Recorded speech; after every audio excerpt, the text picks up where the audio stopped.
C'est un dieu vivant. Avec le cheval, le taureau est l'icône de la Camargue. À sa naissance, il reçoit en offrande l'espace et la liberté. C'est le seul animal au monde à qui on demande de faire une carrière sans aucun dressage et sans aucune contrainte.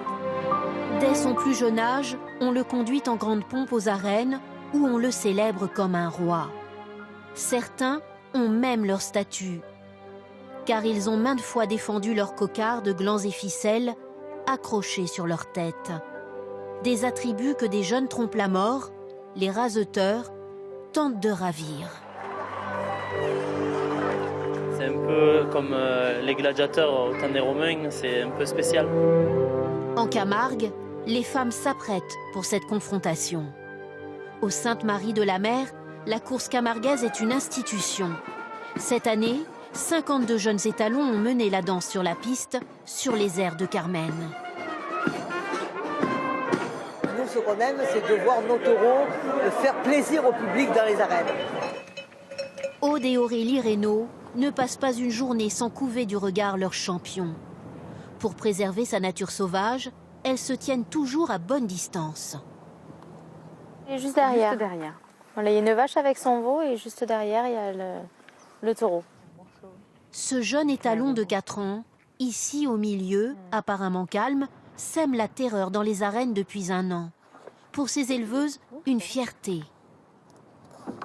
On le découvre la première fois où on le mène aux arènes. Et c'est lui qui va nous dire si oui ou non il veut jouer le jeu de la course. Le résultat d'un long travail de sélection. Cette manade, c'est ainsi que l'on nomme la ferme et son cheptel en Provence, a été fondée en 1904. Frédéric et ses filles représentent les 5e et 6e générations. Ils tiennent à nous conduire sur la tombe d'un taureau devenu star en 1957. C'est des taureaux qui nous ont rendu tellement de grands services, qui nous ont montés au summum, qu'on les récompense en les enterrant sur les terres. Et l'hommage qu'on leur fait, c'est de les enterrer debout et face à la mer.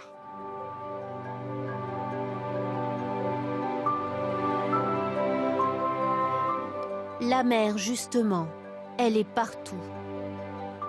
À perte de vue, 100 000 hectares de marais, de rivières et de pâturages, lovés dans le grand delta du Rhône. 6 000 taureaux sauvages contribuent au maintien de ces paysages.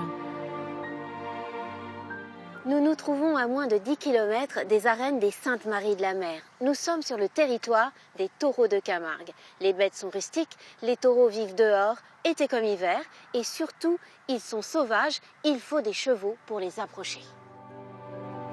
Ce matin-là, les gardiens viennent chercher un jeune champion qui doit concourir aux Sainte-Marie de la Mer.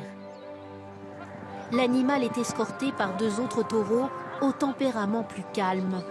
Tout est fait pour protéger ces athlètes de haut niveau. On ne transporte pas un taureau tout seul pour plusieurs raisons. La première, c'est l'agressivité du taureau envers les chevaux et les gardiens. Le taureau tout seul va devenir agressif. Et pour le stress de l'animal aussi. Dans la course camarguaise, la mise à mort n'existe pas. Chaque cocardier revient dormir le soir dans ses pâturages. Les plus valeureux mèneront une carrière de 10 ans, acclamée par la foule. Certains manadiers assurent avoir vu leur bête frémir quand retentit Carmen. Va venir là.